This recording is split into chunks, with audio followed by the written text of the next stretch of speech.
तेरी कोई औकात नहीं है, तू कुछ नहीं कर सकता, लोगों ने कहा और आपने मान लिया। यही आपकी सबसे बड़ी गलती है। बस एक बात याद रखना, Never allow anyone to talk. तुझसे तो ना हो पाएगा।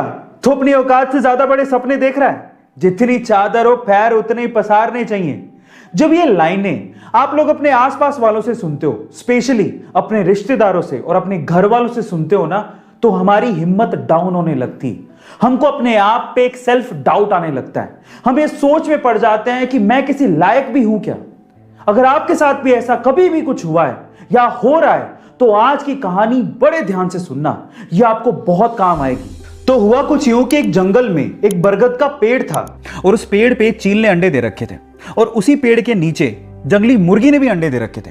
एक दिन हवा का बहाव आया और एक चील का अंडा नीचे गिर के मुर्गी के अंडों के साथ मिक्स हो गया। अब समय बीता, अंडे फूटे, वो चील का बच्चा भी बाहर आया, पर वो तो मुर्गी के अंडों के साथ था। अब वो ये सोचते हुए बड़ा हुआ कि वो तो मुर्गी है।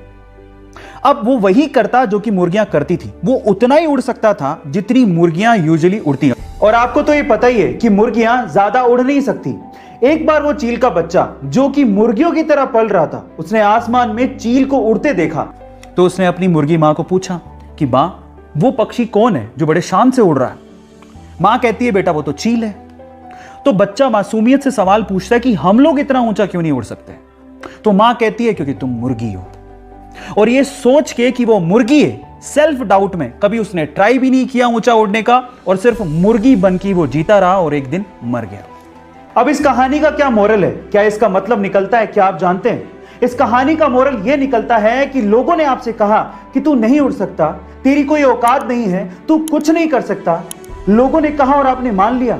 यही आपकी सबसे बड़ी गलती है। बस एक बात याद रखना कि जीत अगर पक्की हो तो कायर भी लड़ जाते हैं। बहादुर वो होते हैं जो हार का पता होने के बावजूद भी मैदान में डटे रहते हैं। इसका मतलब जानते हैं क्या है? इसका मतलब यह है कि लोग तुम्हें तुम्हारी असलियत बताएंगे, तुम्हें तुम्हारी औकात याद दिलाएंगे, तुम्हें यह कहेंगे कि तू ये नहीं कर सकता, तेरी औकात के बाहर है। उनकी बातें सुन के ना तुम्हें खुद को सेल्फ डाउट आने लगेगा कि तुम्हारी हार निश्चित है, तुम ये नहीं कर पाओगे। उसके बावजूद भी, उनकी बातों को सुनने के बाद भी अगर तुम अपने सपनों को ना छोड़ो और उसके लिए लड़ो और उसको पूरा करने के लिए अपनी जी जान लगा दोगे ना, तो इंसान तो क्या, भगवान भी तुम्हें तुम्हारे सपनों को पूरा करने से रोक नहीं पाएगा।